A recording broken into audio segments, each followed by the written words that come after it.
Bismillahirrahmanirrahim. Bang, abang makan apa ni bang? Besar sangat ni bang. Cakaplah ni, gigi tak kau Abang ni sekali sakit gigi lah. Okey bang, saya mengajar abang cara potong dia. Abang tak sakit gigi Tak ada. Tak ada. Abang ni sihat sakit gigi. Ha. Gigi tak ada, dia pagau berpasang. Oh, pagar berpasang. Ha. Pagar mas. Oh lama. Tapi jangan risaulah, kalau ketam ni tak ada gigi pun boleh makan sebab dia lembut bang, macam jelly bang. Meriah betul. Besar tak bang? First time tengok ketam besar macam ni. Ini baru separuh bang.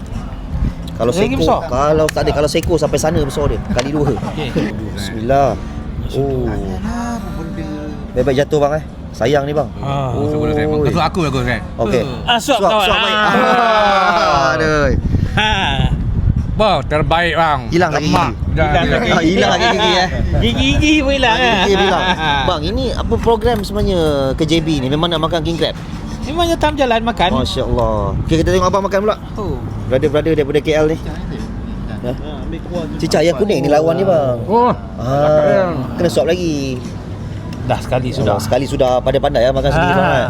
Bismillah tengok. Bismillah. Makan king crab pakai sudu bang.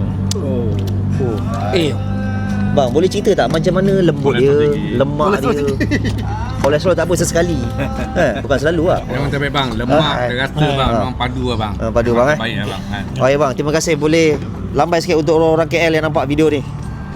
Baik bang, terima kasih banyak. So ini hari abang ada order king crab dengan ni set dulang Set dulang ni 4 orang makan. Okey bang, selamat berjamu selera. Selamat berjamu selera. Tengok guys. So yang mana nak makan king crab 598. Kalau set dulang tadi itu ada 4 jenis seafood 118. Boleh makan 4 orang, murah. So kalau belum ada rezeki makan king crab tak apa. Yang penting datang je sini dulu. Saya ada macam-macam menu murah. Ada ikan bakar, ada ayam, ada western food, semua ada So di bawah satu bumbung. Okey. So yang nampak video saya, tolong cek sekejap adakah dah follow saya. Kalau belum follow, mohonlah follow akaun saya. Grow akaun saya please guys. Tolong share video ni biar kawan-kawan lain kita nampak. So jangan lupa kalau nak datang sini, korang always nasi lemak lobster JB di Setia Tropika Johor. Setiap hari buka dari jam 12.30 sampai 11.30 malam. Dan ada berita baik untuk korang yang ada gaut, asam urat, sakit lutut, sakit pinggang, sakit kepala, susah nak solat. Jangan lupa dapatkan HW Beauty Herbs. Pastikan ori baru beli. Dan last sekali, tolong komen, salah ke seumur hidup sekali makan Alaska king crab? Kalau salah, komen salah. Kalau tak salah, komen tak salah. Jumpa lagi abang lobster Alaska king crab, nasi lemak lobster JB.